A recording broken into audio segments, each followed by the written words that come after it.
안녕하세요. 너울쌤입니다. 오늘은 지난번 영상에 이어서 모의고사 80문항의 틀린 번호를 분석하고 그 단원이 어디인 건지를 찾아서 그 단원에 맞게 보충학습을 하는 영상을 제작하고 있습니다. 지금 보이시는 화면은요. 요번 8월 8일 날 제가 양성했던 교육원의 제자선생님들 시험을 보신 건데 8월 7일 보이시나요? 시험장 가는 전날까지 제가 과제를 냅니다. 그날까지 제가 집필했던 모의고사 회차를 10회까지 풀어보고요. 틀린 번호를 이렇게 작성해보라고 말씀드렸어요. 그 이유는 하나죠. 지금 보시면 선생님 같은 경우에도 4회에서 3번이 틀리고 10회에서 3번이 틀리고 그럼 3번은 어디냐? 예, 지금 이제 나오는 데죠. 네, 앞에 제도 파트 있던 문제 있죠? 네, 그쪽 파트예요. 그러니까 여기 번호에 개념 정리가 조금 덜 되어 있다면 이쪽 번호가 반복적으로 계속 틀리실 거예요. 그거 찾아내셔야 돼요. 근데 아무 문제집이나 되는 건 아닙니다. 네, 왜냐면 문제집을 집필한 저자가 저처럼 그거를 의도하에 만들었다면 이런 분석이 가능하겠지만 사실 제가 출판사 여러 군데도 하고 있고 문제집을 봐와서 아는데 그런 문제집 별로 없어요. 그래서 제가 지금 하는 방식에 틀린 단원을 좀 찾고 싶다면 제 문제집 너울새 명보사 문제집을 사서 보시면 1회부터 10회까지 번호 배열이 똑같습니다. 그리고 그거는 1번 영상에 자세히 번호대로 단원까지 분석을 해놨으니까 필요하시면 다시 돌아가셔서 그 영상을 좀 봐주시면 좋겠어요. 자, 오늘은 여기 두 번째 단원 가도록 하겠습니다. 자, 두 번째 단원이 어딘가요? 네, 3장과 4장 오늘 정리를 할 거예요. 그래서 기출 문제를 모아왔는데 문제 풀고 넘어가는 게 아니라 그 단원의 문제와 연관된 개념 정리를 좀 더 자세히 하는 걸로 영상을 좀 코스 초점을 맞추고 있거든요. 근데 문제 시험 보고 오신 선생님들 늘 하는 얘기는 동일합니다. 시험을 보신 분들은 얘기해요. 책을 많이 읽어야 된다고. 그런데 시험을 보지 않으신 분들은 아직 잘 몰라요.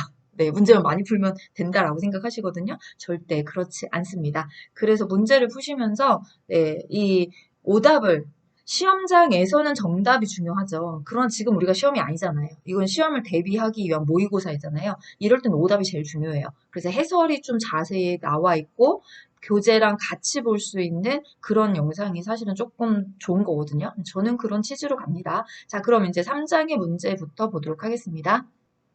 자, 1번. 보호자가 대상자의 의견 없이 입원을 결정하는 것은 노인의 인권 영역 중에서 어떤 것을 위배한 것인가? 1번 주거권, 2번 건강권, 3번 인간 존엄권 및 경제 노동권, 4번 정치, 종교, 문화생활권, 5번 자기결정권.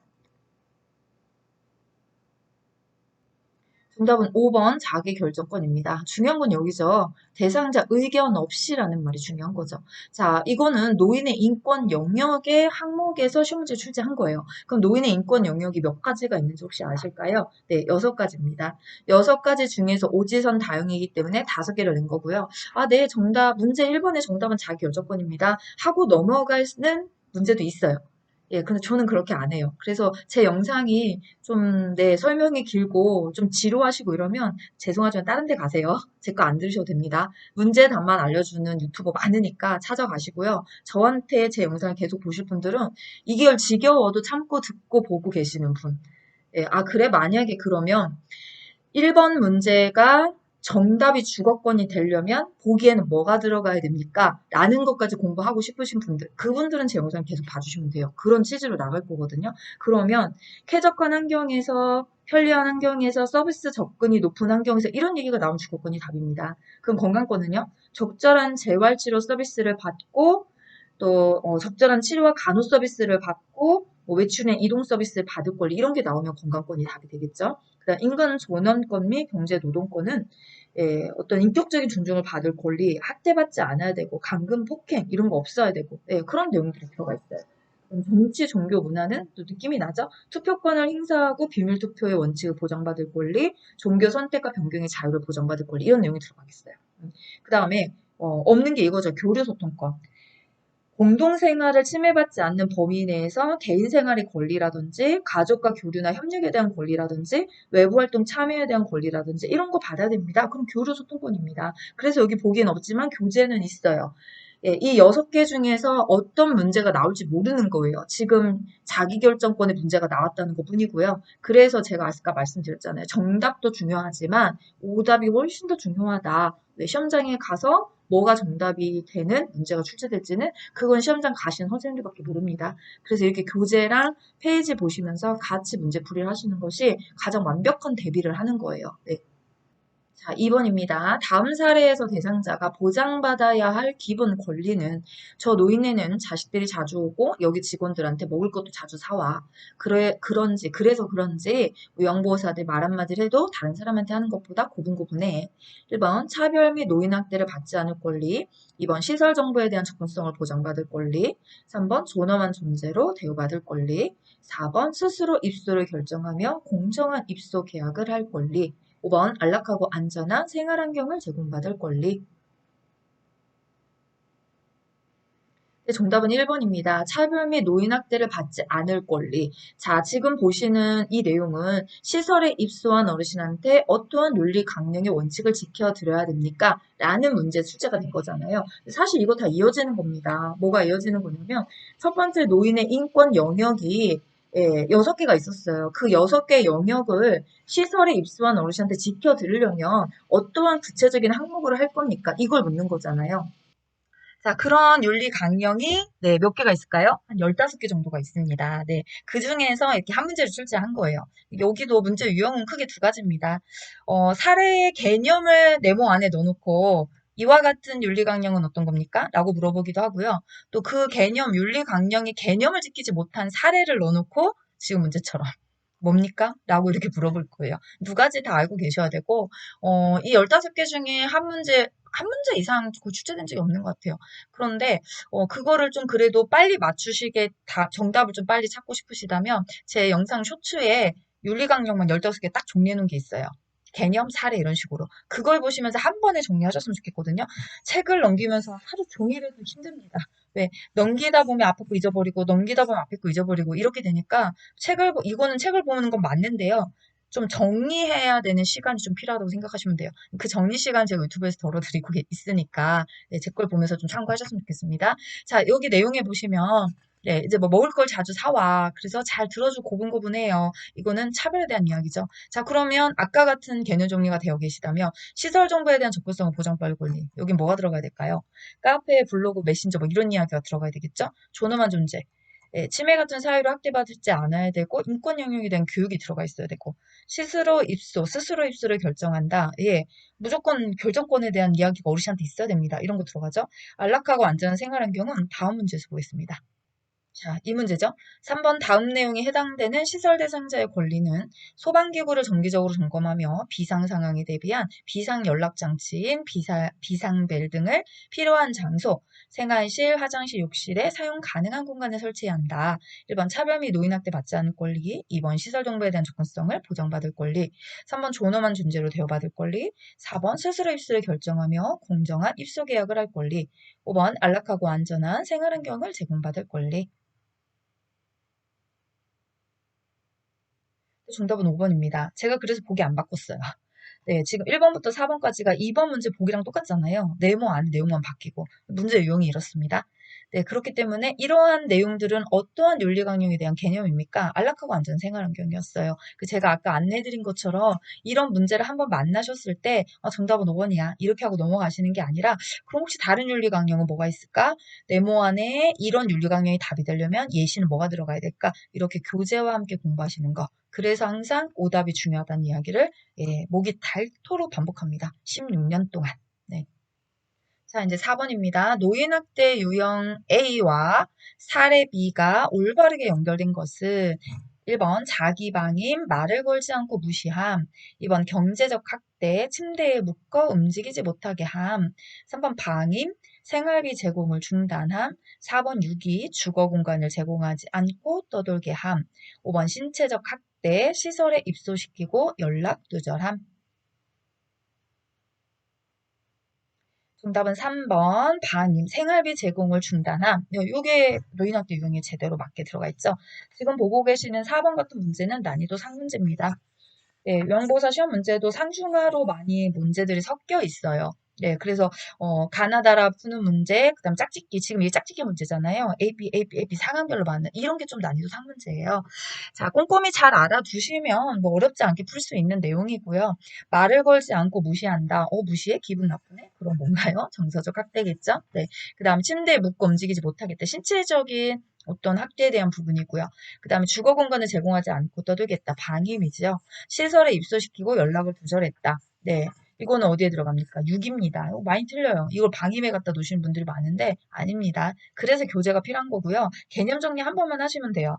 시설 병원에 입소시켜 연락과 왕래를 두절한다면 여기도 유료 기간이 아니기 때문에 이미 입소할 때 몇 달 정도 미납이 되면 자동 퇴소하겠다. 이런 내용들을 서약을 했을 거예요. 그런데 그걸 지키지 않았기 때문에 이 시설에서는 어르신들을 계속 포용할 수가 없거든요. 그럼 이제 어떻게 되냐? 말 그대로 길거리에 나앉는 경우가 생깁니다. 버려지는 거잖아요. 그래서 유기에 들어가는 겁니다. 이런 개념들을 잘 정리가 되어 있다면 어렵지 않게 정답이 찾아지셨을 겁니다. 자, 이제 5번 문제입니다. 피해 노인 및 노인 학대자에 대한 상담을 하는 노인학대 유관기관은 1번 법률기관, 2번 사법경찰, 3번 의료기관, 4번 노인보호 전문기관, 5번 사회복지시설. 네, 정답은 5번 노인보호 전문기관입니다. 네, 유관기관이 몇 개 있나요? 8개가 있습니다. 그 중에서 5개만 보기에 나와 있는 거고요. 네, 똑같은 문제인데 유관기관 3개를 보기를 바꿀 수 있어요. 그럼 이제 유형이 내용이 바뀐다고 얘기하는 겁니다. 자, 그럼 여기도 마찬가지로 학대자에 대한 상담을 한다. 그죠? 그 다음에 뭐 신고된 시설학대 사례에 개입을 한다. 판정에 대한 어떤 자문을 한다. 이런 게 나오면 노인보호 전문기관이에요. 그럼 법률기관이 답이 되려면 문제에 뭐가 들어가야 됩니까? 후견인의 지정, 피해 노인의 가족과 격리함, 뭐, 그 다음에 보호처분을 포함한 판정, 이런 게 들어갈 거고요. 사법경찰은요, 현장조사, 형사재판, 수사전담, 이런 게 들어가죠. 의료기관은요, 노인학대 판정을 위한 의학적 진단, 소견, 증언, 진술, 막 이런 게 들어가죠. 사회복지시설은 없어요. 노인복지시설이 있습니다. 노인복지시설. 자, 그럼 나오지 않은 게 3가지가 남아있죠. 시군구, 학대행위자 신분조회 요청에 대한 협조, 뭐 이런 게 들어갈 테고요. 시도, 행정적인 조치, 시설의 확인 업무 및 지도, 이런 게 들어가죠. 마지막으로 보건복지부는요, 법, 제도적 정책 수립, 이런 게 들어갑니다. 그래서 문제 하나 푸시면서 여기도, 정답 4번이야. 쉽네. 이게 아니고요. 네, 그럼 다른 유관기관은 문제를 출제한다면 어떻게 내는 겁니까? 이렇게 문제 하나를 하실 때마다 문제 풀이를 좀 꼼꼼히 하셔야 돼요. 제가 가르치는 재전쌤들 다 이렇게 시켰어요. 제 문제집에는 이렇게 문제 해설 다 잘 되어 있기 때문에 예, 선생님들이 하시면서 해설이 너무 잘 돼 있어서 예, 또 제 유튜브를 꾸준히 봐주시는 구독자이시거나 또 시청해주시는 분들은 이게 좋아서 있는 거예요. 저도 이게 공부법이 맞다고 생각하는 거고요. 근데 가끔 뭐 말이 많다, 뭐 예, 이제 신경 쓰지 않습니다. 그래서 제가 유튜브 댓글 단 거잖아요. 네, 닫아버린 거잖아요. 네, 맞는 분은 계시고, 결이 맞는 분은 계시고, 결이 안 맞으면 언제든지 가세요. 네, 저도 대환영입니다. 그런 게. 네. 자, 그 다음 가겠습니다. 자, 4장으로 가려고 해요. 왜냐면 3장은 2024년 상반기부터 지금까지 기출문제를 분석해봤는데 골고루 빠뜨린 영역 없이 다 됐어요. 단원이 작아서 그럴 수도 있고요. 3장이 책이 개편되면 단원이 좀 작아졌거든요. 그래서 그런지 몰라도 어디 하나 기출문제는 누락된 파트가 없습니다. 근데 4장은 좀 몇 개가 있었어요. 그건 제가 더하기를 할 거고요. 자, 이제 4장을 정리하러 가도록 하겠습니다. 사실 이번에 시험 보시고 저한테 기출문제 전해주셨는데 아직 정리를 못했어요. 그것도 조만간 준비해서 다음 차시 영상에서 좀 찾아뵈려고 하는 거거든요. 자, 그럼 4장 가도록 할게요. 자, 1번 수급자 및 그 가족이 장기요양 요원에게 폭언이나 폭행이나 상해 또는 성희롱 행위를 하는 경우 근로자의 안전을 위한 보호법은 1번 산업재해보상보험법, 2번 성희롱관리법, 3번 산업안전보건법, 4번 근로기준법, 5번 고용보험법. 정답은 3번입니다. 자, 여기서 중요한 거는 장기 요양 요원에게 예, 이런 어떤 폭언이나 폭행이나 이런 걸 하지 않게 보호하는 법이다 했으니까 장기 요양 기간 장님이 지켜서 딱 만들어줘야 될 법이 산업안전보건법입니다. 자, 그러면 요양보호사 표준교재에 요양보호사의 법적 권익보호를 위한 법은 몇 가지가 있습니까? 네, 딱 3가지밖에 없어요. 이런 거 없습니다. 오지서니까 만든 거고요. 예, 딱 지금 보셨던 산업안전보건법 하나, 근로기준법 하나, 산업재해보상보험법 하나 이렇게 돼 있어요. 그래서 시험 문제 나오면 3개 중에 하나 내는 거예요. 자, 그럼 근로기준법이다라고 하면 예, 근로계약서가 떠오르시잖아요. 근로계약서에 명시해야 될 사항이 무엇이 뭐 이런 거 떠오르겠죠? 산업안전보건법은 지금 보셨죠? 여기는 개념 정리만 잘 되어 있어도 문제 답이 보입니다. 그런데 개념 정리로만은 안 되는 게 산업재해보상보험법이에요. 의미는 다 알고 계세요. 네, 이게 근로자의 업무상 재해를 신속하고 공정하게 보상하며 이런 내용이 나오면 그 산업재해보상보험법이야. 그러나 그게 다가 아니죠. 네, 그래서 이 산재 근로자 보호의 주요 내용이라는 게 있어요. 요거는 네, 기출에 지금 현재 제가 접수한 바로는 그런 문제가 없었거든요. 예전에 아주 많이 출제가 됐었고 근데 안 나온다는 보장은 없어요. 그래서 뒤에 가서 이 내용을 한번 정리하도록 하겠습니다. 자, 2번 음란한 사진, 그림, 낙서를 보여주는 성희롱 행위는 1번 시각적 성희롱, 2번 언어적 성희롱, 3번 육체적 성희롱, 4번 위계적 성희롱, 5번 관계적 성희롱. 정답은 시각적 성희롱이죠. 사진, 그림, 낙서를 보여준다고 했으니까. 네. 자, 요양보호사 체계, 요양보호사 표준교재 체계 성희롱은 딱 세 가지입니다. 이런 건 없어요. 네, 그래서 요 세 가지 중에서 하나를 찾아주시는 거고, 자, 언어적이다라고 하면 음란한 농담, 상스러운 이야기, 어떤 성적인 비유나 평가, 옆에 앉아 술을 따르라고 하는 거, 네, 그 다음에 육체적 성희롱이라고 하는 것은 신체 접촉, 신체 특성별을 만지는 거, 뭐 잡아당긴다, 밀착, 이런 내용이 들어가죠. 네, 요건 어렵지 않게 답이 보이셨을 겁니다. 다음 가겠습니다. 자, 3번 요양보호 서비스의 교차 서비스를 권유받은 경우 대처를 옳은 것은 1번 제안을 들어줄 만한 다른 사람을 소개한다.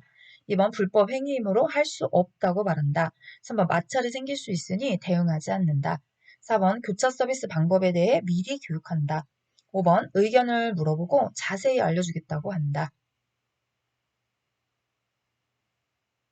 네, 정답은 2번입니다. 안 되는 건 안 되는 거죠. 네, 규차 서비스 같은 경우는 불법이에요. 불법이기 때문에 할 수 없습니다. 라고 단호히 이야기를 해주셔야 되는 거고, 지금, 네, 이거 직업윤리 원칙과 관련된 문제들이 항상 출제해요. 근데 아마 났을 겁니다. 근데 문제가 쉬워서 저한테 이런 거 나왔어요 라고 얘기 안 하시는 것 뿐이거든요.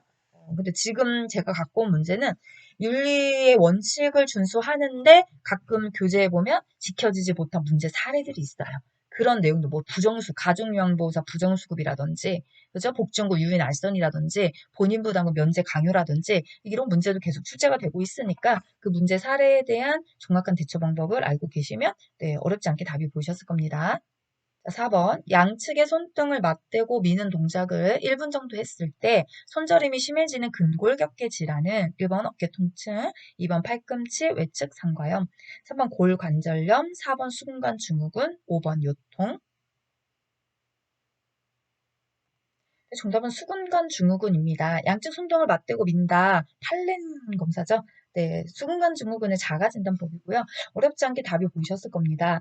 그런데 여기도 이렇게만 나오는 건 아니에요. 수근관 증후군에 대한 설명으로 옳은 것을 골라라. 유형보호사 시험에서는 잘못된 걸 골라라는 문제는 단 한 문제도 없습니다. 그 문제집 보실 때도 그런 거 잘 추려보셔야 돼요. 자, 옳은 것은 골라라. 수근관 증후군에 대해서 같이 알아야 될 것들이 뭐냐면 손의 감각 이상, 감각 저하가 나타나죠. 엄지손가락부터 둘째, 셋째, 넷째, 새끼손가락은 제외입니다.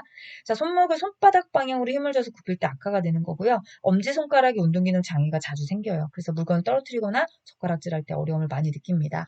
밤에 통증이 심해서 밤잠을 설치는 경우가 많고 손을 털게 되면 저림과 통증이 일시적으로 완화가 되기도 합니다. 이런 내용들을 수긍한 증후군 할 때 같이 알아두시면 더할 나위 없이 좋겠습니다. 자, 이제 5번입니다. 대상자 이동 돕기를 하다가 요양보호사가 손목을 삐끗했어요. 옳은 조치는 1번 손목을 가볍게 털어준다. 2번 스테로이드 약물을 주입한다. 3번 손목 부위에 온찜질을 한다. 4번 심장보다 손상 부위를 낮게 한다. 5번 압박군대로 손상 부위를 압박한다. 네, 정답은 5번이죠. 이거 어떤 겁니까? 근골격계 질환의 초기 치료가 맞는 것은 이걸 고르라는 거죠. 이동극기를 하다 손목을 지금 삐끗하셨어요. 전문용어 염자라고 하죠. 네, 이랬을 때 초기에 바로 해야 될 것 중에 휴식, 예, 안 쓰고 가만히 멈춰 있는 게 최고로 좋죠. 그 다음에 냉찜질, 예, 원하시면 안 돼, 냉찜질. 예, 어떤 조직의 차가운 온도를 낮춰서 대사 과정을 좀 늦추고 부정도 감소시키는 거. 초기는 항상 냉을 하고 있다는 거 알고 계실 거고요. 그 다음에 또 하나가 압박이죠. 그래서 여기 맞잖아요. 압박. 손상 부위를 압박해서 손상 부위에 축적되어 있는 부종이라든지 이런 거 좀 줄여주고 통증도 완화시켜주는 거. 그 다음에 올리기. 예, 심장보다 손상 부위를 낮게 하는 게 아니라 심장보다 높게 올리셔야 혈액을 심장으로 되돌리는 데 도움을 줘서 부종과 통증과 조직 손상을 줄어들 수 있게 만들 수 있습니다. 자, 스테로이드 약물 같은 경우에는 필요할 땐 쓰셔야 돼요. 그런데 이건 급성기 이유치료법이고요. 손목을 털면 안 돼요. 그게 아까 휴식이잖아요. 움직이지 않고 고정하고 있는 거. 그랬을 때 손상 위험도가 훨씬 더 낮아집니다. 자, 6번 요양보호사의 감염성 질환 예방 방법을 옳은 것은 1번 분비물 접촉 후에는 휴지로 손을 닦는다. 2번 감염 질환이 의심될 때만 검진을 받는다. 3번 임신한 경우 풍진수도 환자와 접촉 금지한다. 4번 가능한 손톱은 길게 유지한다. 5번 독감이 유행하기 시작하면 예방 접종을 한다. 네, 정답은 3번입니다. 자, 우리가 임신을 한 임산부인 경우에 풍진이나 수두에 항체가 없을 때 접촉하게 되면 태아 기형아 발생률이 굉장히 높아집니다. 저도 간호사니까 이런 건 잘 알거든요. 네, 그래서 되게 조심하셔야 돼요.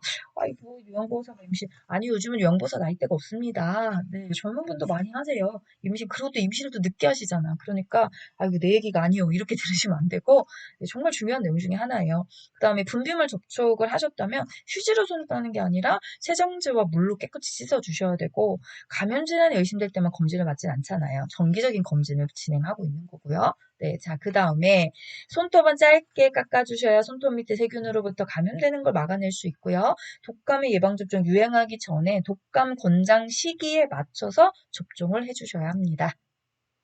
자, 이제 7번 가겠습니다. 오염된 음식물에 의해 주로 발병이 되며 구토와 메스꺼움을 동반하며 감염된 경우 증상이 약하더라도 2, 3일간 업무 중단해야 하는 감염성 질환은 1번 오음, 2번 결핵, 3번 독감, 4번 노로바이러스 장염, 5번 알레르기성 비염.